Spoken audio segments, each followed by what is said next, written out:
Ladies and gentlemen, brothers and sisters in Christ, today I want to talk about the divine law of supply. The law that says you are already rich, already whole, already chosen for overflow. Tonight, as you rest, let every word I speak plant itself deep into the fertile soil of your subconscious. Because this isn't just a message, it's a spiritual alignment. We are not waiting on wealth to find us. We are commanding it by divine right. We are not pleading for peace. We are speaking peace into existence.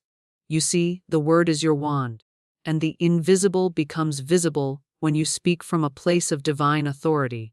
Florence Scovel Shinn taught that faith opens the door and your words hold the key. So as your body surrenders to sleep, your soul will awaken to its true inheritance: overflow, ease, prosperity, and favor. This is more than a bedtime message. This is a spiritual transfer, a recalibration into truth. Let tonight be the night you stop struggling and start aligning. Let tonight be the night your spirit says, I am one with divine substance. I live in the rhythm of abundance. I rest in the riches of God. The power of the spoken word to reprogram the subconscious mind is one of the central principles Florence Scovel Shinn taught and lived by. She understood that every word we speak is a seed planted in the fertile ground of the subconscious. Just as a farmer sows seeds in the earth, expecting a harvest in due season, so must we sow words deliberately, consciously, and faithfully, knowing that the harvest of our life experience is shaped by the words we consistently speak. Most people are unaware of the creative power of their speech. They speak idly, carelessly, and without thought, not realizing that their words are shaping their conditions, relationships, finances, and health. Shinn taught that the subconscious mind is always listening, always recording, and always manifesting what it hears most often. It doesn't argue or question, it accepts and acts on what is repeatedly affirmed with feeling. When you say things like, I can never get ahead, I'm always broke, nothing ever works out for me, you are speaking those realities into law, not because they are true, but because your subconscious takes them as truth and organizes your external life to reflect them. Words are not simply sounds or expressions of thought. They are spiritual forces, containers of energy that vibrate and magnetize according to their content. Florence Scovel Shinn's work reminds us that we are not victims of chance, but architects of destiny, and the primary tool we have been given for construction is the spoken word. To understand the power of speech, one must understand the relationship between the conscious and subconscious mind. The conscious mind acts as the watchman, the chooser, the gatekeeper. It selects the thoughts and words we entertain. The subconscious mind, however, is the deep soil beneath. It accepts whatever is consistently given and brings it to life. When we speak something repeatedly, especially with emotion, it bypasses the gatekeeper and takes root in the subconscious. Over time, it becomes a belief, and that belief drives behavior, perception, and ultimately, outcomes. Florence emphasized that every negative word must be canceled, neutralized, and replaced with a declaration of truth. A person may say, I'm not lucky in money, and believe it's just a harmless observation. But that statement is a decree, a command to the subconscious, and it begins to draw experiences that validate the statement. The subconscious always works to prove us right, even when we are wrong. That's why Florence Scovel Shinn would often guide her students to declare, I am a spiritual millionaire. I have more than enough. My supply is endless and immediate. These declarations may feel foreign at first, especially to someone who has lived in lack, but the subconscious doesn't require evidence. It requires repetition. What is affirmed persistently with faith becomes reality, not because of external chance, but because internal law responds with precision. Florence often used the phrase, your word is your wand. She meant that the tongue holds power, and what you bless, blesses you. What you curse, curses you. She knew that people often sabotage their own success by their habitual declarations. Even jokes or sarcasm, when repeated with conviction, become seeds. A person saying, I'm dead broke, or, that's too good to be true, might think they're being funny or realistic, but the subconscious doesn't understand humor. It only understands frequency and emotion. What is frequently stated becomes deeply believed, and what is deeply believed becomes the lens through which the subconscious filters life. When you begin to speak life, giving, prosperous, and aligned words, you are reprogramming the software of your being. Every affirmation is like a brushstroke painting a new picture of reality. Florence Scovel Shinn advised that we affirm aloud daily, particularly before sleep and upon waking, because the subconscious is most impressionable during those times. She encouraged people to say things like, "God is my instant and endless supply," or "Unexpected doors are opening, and I walk into my abundance now." She believed that affirmations were not wishful thinking. They were spiritual laws being enforced by the tongue. This is not about positive thinking alone. It's about spiritual authority. Florence reminded us that words backed by faith have creative power. It is not enough to say, "I am wealthy." If we do not feel it or believe it, the subconscious responds to emotion, to conviction. Therefore, she encouraged building belief through repetition, through the practice of speaking affirmations consistently until they feel true. As belief increases, the subconscious accepts them more easily, and the shift begins to manifest in the outer world. The goal is to align the spoken word with divine truth, so consistently that doubt and fear are crowded out. People often ask why their affirmations don't work. Florence would respond by examining the inner state behind the words. Are you declaring wealth while secretly fearing debt? Are you saying you are abundant but emotionally feeling lack? The key is to persist until your feeling matches your declaration. That is when the subconscious responds powerfully. She taught that resistance will rise at first. It always does. But it is merely the old programming fighting to survive. The answer is not to stop, but to continue speaking truth, even when the evidence seems absent. The subconscious doesn't need evidence. It creates it. Every day we are either reinforcing limitation or reinforcing liberty with our words. The subconscious does not know the difference between a command given in jest and a command given in seriousness. It only knows repetition. If we want overflow, we must speak overflow. If we want wealth, we must speak wealth. If we want healing, we must speak healing. Words are the bridge between spirit and matter, the vehicle through which the unseen becomes seen. Florence Scovel Shinn knew this, lived this, and taught this as foundational truth. Divine right timing is a spiritual principle that Florence Scovel Shinn emphasized throughout her teachings. She knew that everything in the universe unfolds with precision and perfect order, and when we align ourselves with that order, things begin to manifest not only in the right way, but at the right time. Divine timing is not about delay, it is about preparation, alignment, and trust. It requires that we surrender the anxious need to control when something will happen, and instead enter a state of knowing that what is ours cannot miss us. Many people struggle with this because they confuse waiting with lack. But waiting in faith is not lack, it is spiritual maturity. It is the highest form of trust. It says, "I know the blessing is on the way, and I choose to rest in that assurance." Florence Scovel Shinn often said that when you release your desire to divine intelligence, you must then get your hands off the situation. That means no more worrying, no more doubting, no more trying to force the outcome. The moment you declare you're good and believe you have received it, the wheels of divine timing begin to turn. But this timing will not be rushed by fear, nor will it respond to desperation. It responds to confidence, peace, and surrender. She taught that supply success and every form of good come through spiritual law, and law does not operate under panic. Law operates under clarity, precision, and flow. People are often tempted to chase after what they want. They make things happen in their own strength. They exhaust themselves trying to open doors that are not meant for them yet. But Florence reminded us that what belongs to you is magnetized to you when you are in right vibration. That vibration comes through alignment with divine mind. It does not come from striving. The more you chase, the more you delay. The more you trust, the more you attract. Divine right timing means understanding that the universe is not late. It is organizing, it is protecting, it is refining.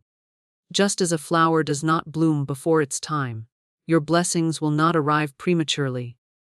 They will come when you are ready, and when the circumstances are prepared for your arrival. Trusting divine timing also means being willing to walk away from what is not right, even when it looks good. Some doors are distractions dressed up as destiny. Some relationships, jobs, or offers appear to be answers but are actually tests. Florence encouraged spiritual discernment and reminded her students that anything forced is not flowing from spirit. If you have to fight, beg, or manipulate to receive something, it is not divine. Divine order brings peace, not pressure. Divine timing brings rest, not resistance. That doesn't mean we never take action, but our action must be led by intuition and guided by inner wisdom, not fear or urgency. Florence also warned against impatience, which is a form of spiritual arrogance. Impatience says, "I know better than divine intelligence. I want this now, whether I'm ready or not." But divine law does not bow to ego. It responds to alignment. When we trust that everything is happening for us, not to us, we begin to see delays not as denials, but as divine rearrangements. Sometimes the delay is to protect you. Sometimes it is to allow others involved in your blessing to grow, to shift, to evolve. Sometimes it is to clear obstacles you don't even know exist. Divine timing is multi-layered. It takes into account your soul, your calling, your preparation, and the bigger picture that only spirit can see. One of the greatest demonstrations of faith is the ability to rest while you wait.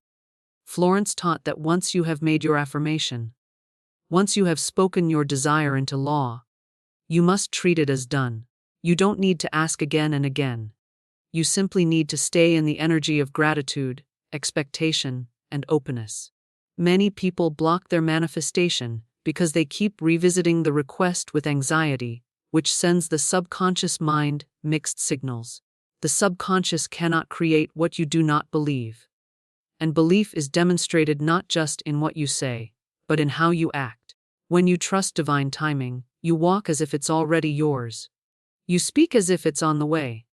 You rest, not because you are lazy, but because your faith is active. Florence Scovel Shinn frequently told stories of people who let go of their timelines and suddenly saw everything shift. The miracle came not when they forced it, but when they released it. When they got into flow instead of friction. She understood that divine timing is not just about events aligning outside of you. It is about your inner state aligning with truth. You must become a match for what you desire. If you're asking for abundance but living in a mindset of lack, you are not yet aligned. If you're asking for love but speaking doubt over relationships, you are not yet aligned. Divine timing is not punishment. It is preparation. It is love guiding you to your highest good. When you trust divine timing, you stop comparing your journey to others. You stop feeling behind. You realize that your life is unfolding in the exact way it's meant to. The moment you let go of your deadlines and lean into divine alignment, things begin to move with ease. The right people, the right opportunities, and the right ideas start appearing. Not because you forced them, but because you were finally in tune with divine rhythm. Florence knew that overflow is not random, it is scheduled.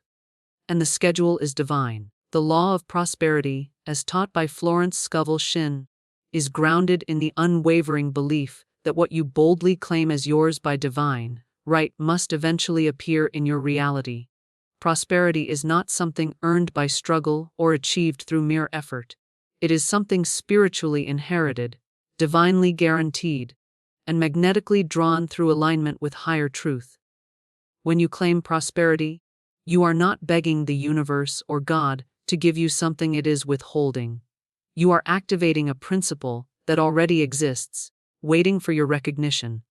Florence made it clear the spoken word is your claim ticket. What you do not claim, you reject. What you do not expect, you delay.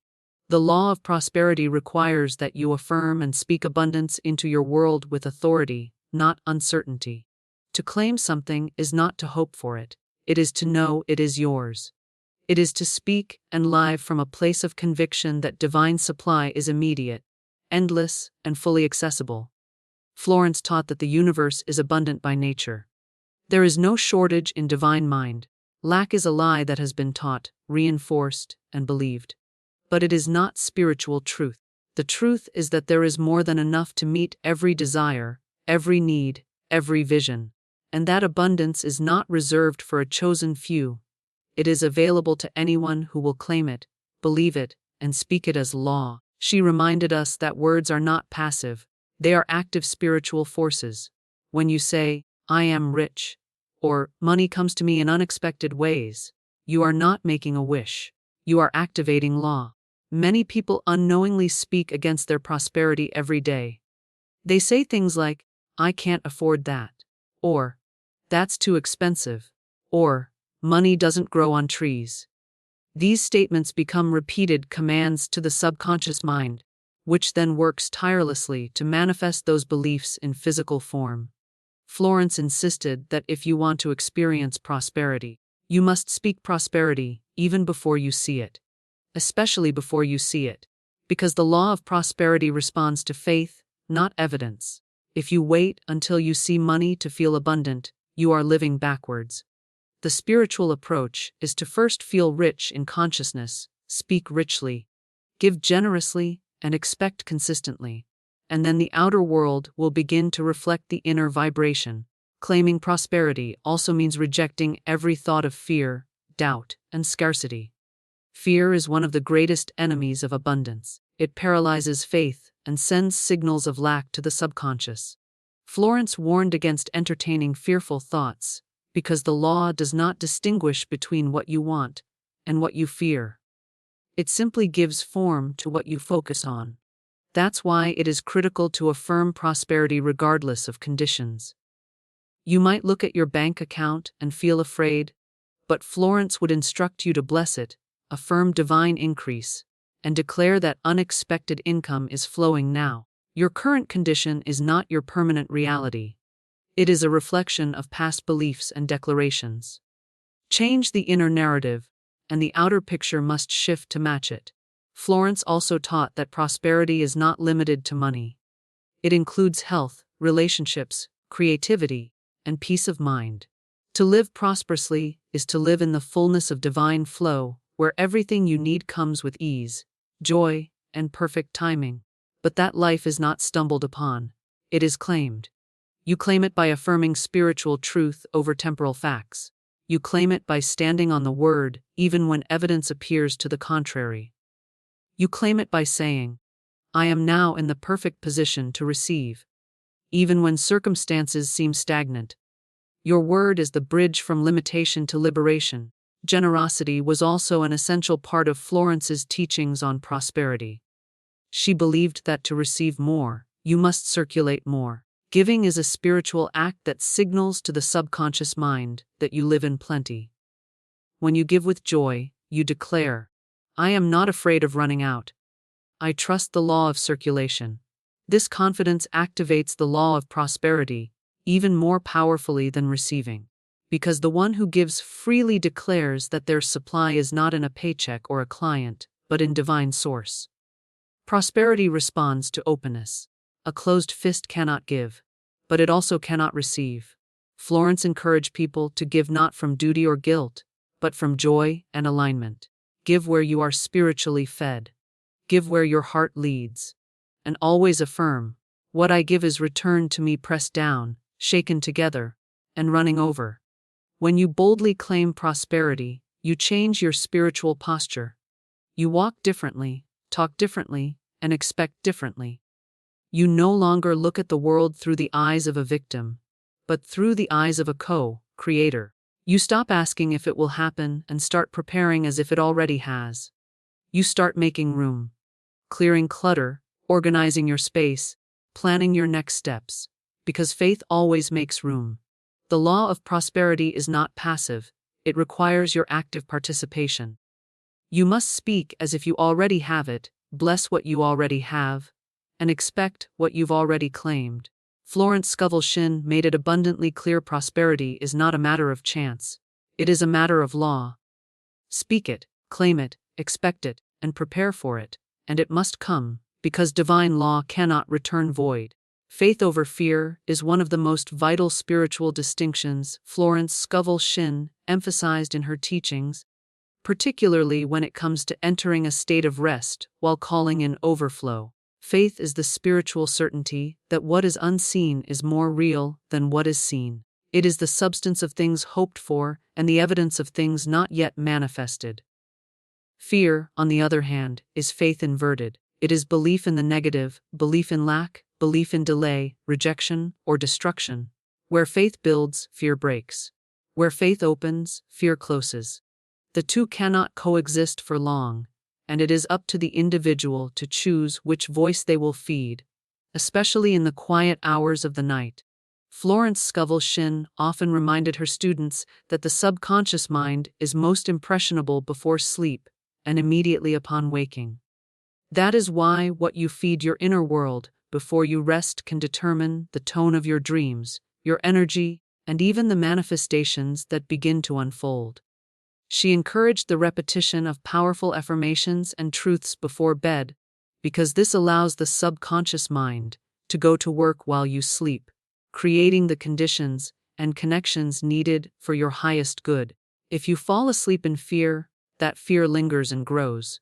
If you fall asleep in faith, the garden of your mind is watered with divine expectation. Florence saw sleep not as escape but as a sacred surrender, an act of trust that the universe is still working, even when you are not. Living in overflow requires more than declarations. It requires a shift in internal authority. When fear speaks, it often sounds urgent, logical, or even protective.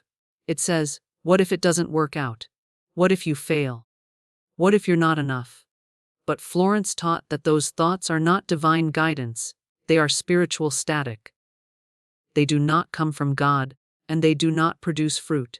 Faith, in contrast, says, "What if it all works out better than expected? What if the door opens tomorrow? What if the resources are already on the way?" Faith sees possibilities. Fear sees problems, and both demand belief.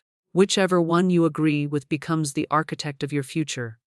Florence used many affirmations to help people silence fear and elevate faith. One of her most famous was, "I cast this burden on the Christ within, and I go free." This affirmation is powerful because it symbolizes a spiritual transfer. You are saying, "This is too heavy for me to carry, and I am giving it to divine intelligence to handle." This is not avoidance, it is alignment. Fear wants to keep you stuck in problem-solving mode, analyzing, controlling, and anticipating every worst-case scenario.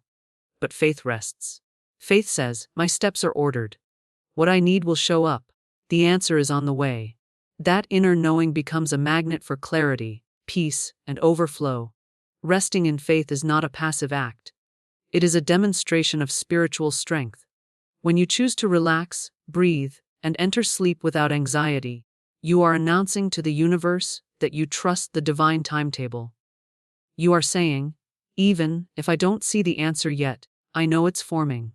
Florence often said that what you do not resist cannot persist. Fear thrives on resistance. When you resist fear, you feed it with your attention. But when you replace fear with faith, you redirect your energy to creation, not reaction. It is not enough to try to stop fearing. You must actively begin believing. Belief is the antidote. Florence taught that the moment you fully accept a good outcome as inevitable, everything begins to shift in your favor. But that shift starts in the invisible realm, often long before it shows up in the visible. That's why sleep is a perfect metaphor for faith. You don't have to understand all the processes that occur while you sleep. You simply trust that your body is healing, restoring, and resetting. The same is true in the spiritual realm. When you release your desires to divine mind, and then rest, the universe begins orchestrating what you cannot see. That orchestration works best when you are in peace, not panic. Fear tells you to act now or lose the chance. It creates a sense of urgency that causes people to settle, compromise, or overwork. Faith, however, moves from divine timing. Florence emphasized that your blessing will not pass you by. You don't need to cling to anything or anyone. What is yours is already prepared and cannot be taken. This belief allows you to sleep in peace and wake up in confidence. When you feed your mind faith-filled thoughts before rest, you program your subconscious to accept abundance, solutions, and favor. You begin to expect miracles, not because you are lucky, but because you are aligned.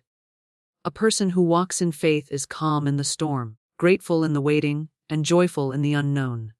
Florence knew that fear-based living creates spiritual congestion. It blocks flow, opportunity, and guidance. Faith-based living clears the way.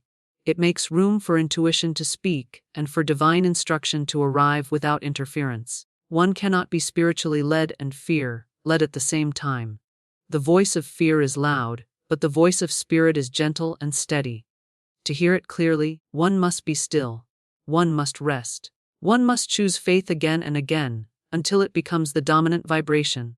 The law of substitution teaches that you cannot think two thoughts at the same time. If fear is trying to dominate your mind, you must substitute it with truth. Speak truth out loud. Affirm your identity. Declare your supply. Florence encouraged affirmations such as, "I walk in faith and not by sight," or, "Every plan of mine is blessed and divinely directed." These words carry power when spoken with belief. Over time, they rewire the subconscious to expect the best, to dismiss fear, and to receive overflow naturally. Silent treatment of doubt is a principle Florence Scovel Shinn taught with clarity and conviction. She knew that doubt, like fear, is a subtle but powerful force that can derail even the most faithful intentions. Doubt questions what faith has declared. It whispers, "What if it doesn't work?" Or, "What if you're wrong?" It sneaks in between affirmations, casting shadows on truth. But Florence was clear. Doubt does not need to be argued with or analyzed. It must be ignored. She called this the silent treatment. When you starve limitation by refusing to engage with it, it loses power. The energy you feed grows. The energy you ignore withers. Spiritual mastery is not always about doing more. It's often about saying less to the wrong voices. Florence understood the subtlety of the human mind. She saw how people often affirm abundance, and then immediately undermine it with inner doubt or outer conversation. A person might say, "I am prosperous," and then a few minutes later think, "But what if this doesn't work for me?" That split in consciousness creates mixed signals. The subconscious mind receives both and becomes confused. When you feed it both truth and fear, it doesn't know what to create. Florence taught that the way to avoid this confusion is not to argue with the doubt, but to silently refuse it entry. You treat it as if it does not exist. You do not defend your truth. You do not explain your belief. You stand silently in spiritual authority, unmoved. To practice the silent treatment of doubt is to become a spiritual gatekeeper. Not every thought deserves attention. Not every emotion requires expression. Just because a thought enters does not mean it must be entertained. Florence reminded her students that the mind must be trained like a garden. Weeds of doubt will appear, but if you stop and nurture them, they will grow. If you ignore them and water only the flowers of faith, those flowers will take over. It is a matter of focus and discipline. Many people believe they must fight doubt, but in truth, doubt thrives on conflict. It wants engagement. It grows stronger when you wrestle with it. But when you turn away, when you refuse to explain, when you move forward as if doubt never showed up, you dissolve its influence. Florence often used metaphors to explain these ideas. One of her most powerful was that of the radio dial. She said your thoughts are like tuning into a station. If you don't like what's playing, you don't scream at the radio. You simply change the station. Doubt is just noise from the wrong station. If you hear it, turn the dial. Shift your focus. Speak your truth silently or aloud, but do not engage the static. The more you stay tuned to faith, the more your reality will reflect that frequency. This is not denial. It is spiritual discipline. There is a difference between ignoring fear and pretending it doesn't exist.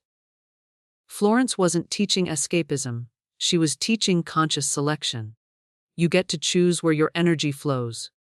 There are times when doubt comes not just from within, but from others.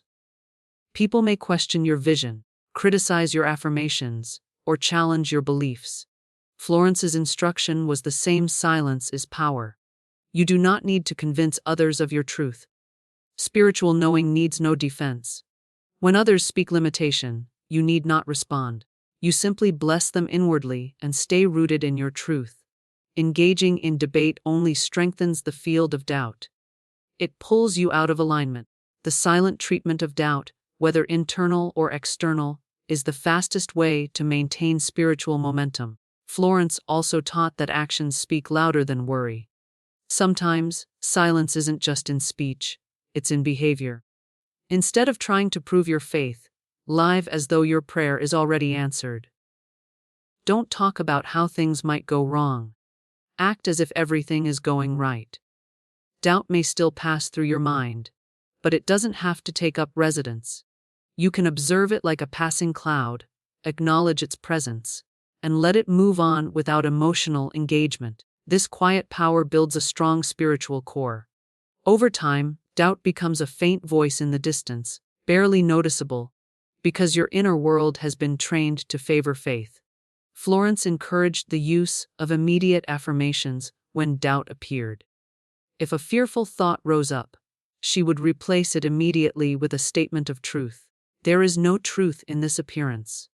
My good cannot be withheld. I walk by divine guidance.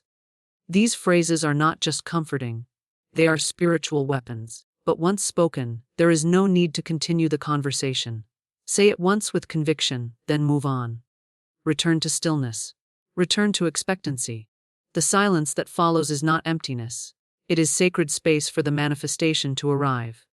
In spiritual work, stillness is often more powerful than striving.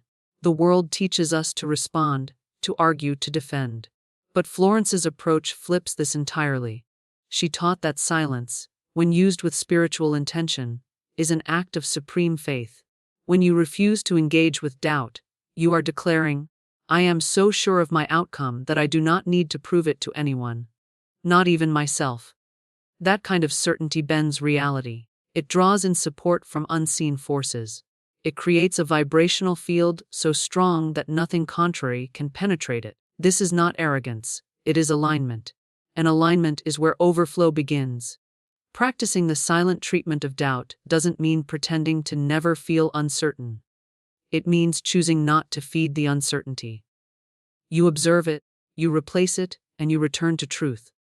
Over time, this becomes second nature. Doubt may knock, but you don't answer the door. You keep your focus, you keep your peace, and you continue living, speaking, and moving as though your highest vision is already done. This is the quiet confidence that Florence lived and taught. It is not loud, it is not boastful, but it is unshakable. Resting in divine supply is one of the most peaceful and powerful states a person can live in, and Florence Scovel Shinn taught this principle with deep conviction. She believed that when a person truly understands that their source is spiritual and not material, they can finally stop striving, stop panicking, and begin receiving. Divine supply means that everything you need is already prepared in the invisible realm, and your only job is to align with it. Claim it, and receive it in peace. It is not your job to make things happen by force. It is your spiritual role to allow things to unfold by law. The law of supply operates under the vibration of trust, and trust always leads to rest. Many people live in a constant state of effort, always doing, pushing, and worrying. They believe that if they don't hustle, they won't survive. But Florence reminded her students that effort alone does not produce true abundance. Alignment does. The moment you believe that divine supply is real, and that it is available to you without struggle, you begin to live differently. You stop operating from fear, and you begin to move from flow. You begin to understand that everything you are seeking is already seeking you. But it cannot reach you while you are tense, anxious, and blocked. It reaches you in stillness, through a rested mind and an open heart. Rest is not laziness. It is spiritual confidence. It is saying to the universe, I have done my part. Now I release control and trust divine intelligence to do its part. Florence taught that rest is a form of prayer. It is a silent declaration that says, I believe I am supported. I believe everything is unfolding in perfect order. Resting in divine supply does not mean you stop acting altogether. It means you act from guidance, not panic. You take inspired steps, not desperate moves. You follow intuitive nudges, not external pressure. When you rest in divine supply, you stop chasing opportunities and start attracting them. Florence often used the affirmation, I have a magical work in a magical way. I give magical service for magical pay. This wasn't about fantasy. It was about alignment with spiritual law. She was describing a state where work, provision, and abundance come through ease and divine connection, not stress and burnout. She wanted people to see that their provision was not tied to the world's economy, their background, or even their job title. It was tied to spiritual law, and spiritual law is activated through belief, speech, and rest. Divine supply is not something to be earned through suffering. It is something to be accepted through awareness.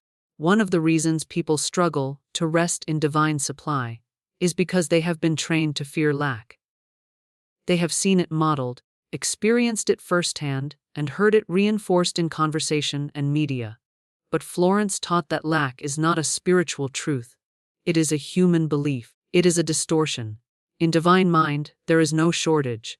Every need is already met, every desire already known, every solution already prepared. The only question is, are you resting in that truth, or are you resisting it with fear? Fear creates a block. Faith opens the channel. Rest is the posture of someone who knows the channel is open. Resting in divine supply also requires releasing the habit of micromanaging the outcome. Florence encouraged her students to stop asking how something will happen and focus instead on the knowing that it will happen. When you get stuck in the how, you restrict the universe's ability to surprise you. You put spiritual creativity into a box. The moment you let go of the how, you allow divine intelligence to work in miraculous ways. Resting in divine supply means saying, I don't need to know all the steps. I only need to know that the outcome is secure. That kind of faith creates miracles. It opens doors you didn't know existed. Sleep is one of the most literal and symbolic demonstrations of resting in divine supply. When you sleep, you stop trying. You release the day. You surrender to the night. And yet, while you sleep, your body heals, your mind resets, and the universe continues to move. Florence encouraged people to use bedtime as a moment of deep surrender. Before sleep, she recommended affirming statements such as, all that is mine by divine right is now released and reaches me in great avalanches of abundance. Or, I now rest in the assurance that divine supply is flowing to me without delay.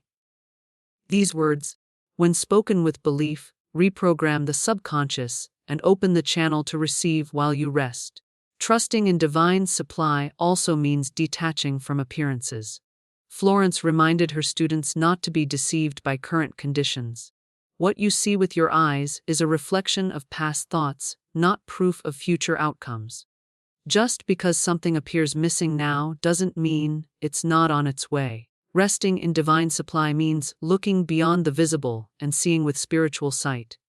It means saying, I may not see it, but I know it's coming. That knowing becomes a magnet. It draws the invisible into the visible, the spiritual into the material. You don't have to force it. You simply have to believe and rest.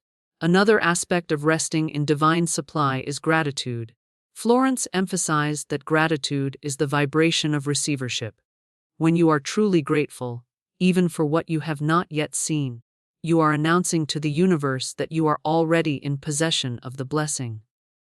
Gratitude dissolves worry. It shifts the focus from what is missing to what is present. It aligns your heart with divine rhythm.